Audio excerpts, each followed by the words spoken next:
There was once a young shepherd boy named Peter. His job was to look after a big flock of sheep for his village.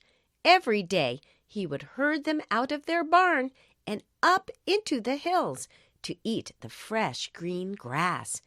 Peter enjoyed his job, and he loved the sheep, but he was starting to get a little bored. One morning, Peter awoke as usual and herded the sheep up into the hills.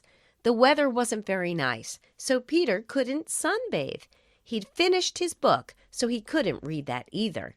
Feeling naughty, he had an idea to make the day a bit more interesting. He cupped his hands around his mouth and shouted down the hillside, "Wolf! Wolf! There's a wolf chasing the sheep!" The people of the village heard his screams, leaving their houses and their work to rush up the hillside. "Don't worry, Peter," they shouted back. "We will help to chase it away."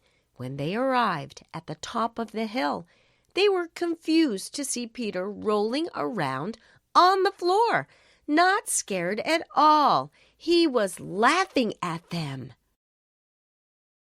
"There's no wolf at all," he giggled.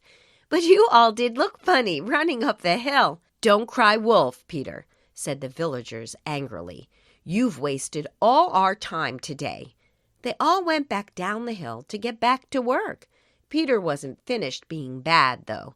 By midday, the sun still hadn't started shining, and Peter was still bored. He slyly cupped his hands to his mouth again. "Wolf! Wolf!" he screamed. "The sheep are scattering!" The villagers heard his cries again and all started back up the hill. They thought there was no way that Peter would trick them twice. He wouldn't be so rude and silly. They were very surprised when they reached the top of the hill, only to find Peter whooping on the ground again. "How dare you, Peter?" said the villagers. "You are taking advantage of our kind hearts. You can be sure we won't be up here to help you again." Peter just laughed some more. It was worth it to see their funny faces as they puffed and stumbled up the hill for a second time.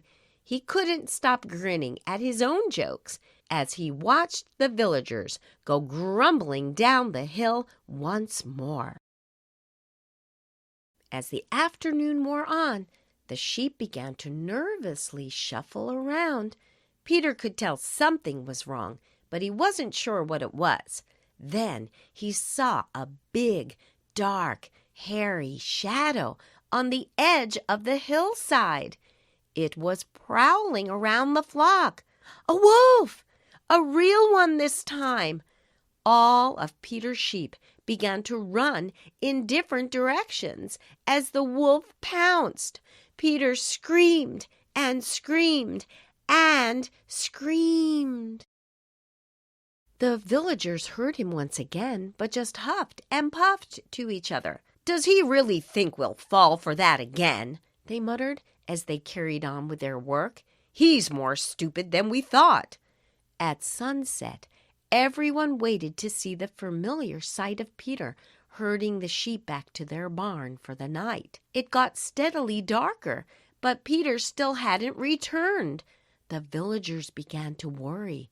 What if there had been a wolf after all? An old man volunteered to go up the hillside to find Peter. He found him sitting on a rock with no sheep in sight. He was weeping into his hands. "There really was a wolf," he sobbed. "The flock has scattered. I'm so sorry. I pretended. If I hadn't, all the villagers would have come to help me." The old man sighed. "You've learned a valuable lesson today, Peter," he said. "If you lie about something, nobody will ever believe you again, even if you tell the truth." Peter understood that he had taken advantage of the villagers' kind nature. "I'm sure if you came back to the village to apologize, everyone will forgive you," said the old man. So Peter plucked up all his courage and did as the old man said, climbing down the hill and walking home shamefaced. The villagers were happy to see him home safe. "We accept your apology, Peter," they said, "and tomorrow we'll help you find the lost sheep. On one condition, never cry wolf again."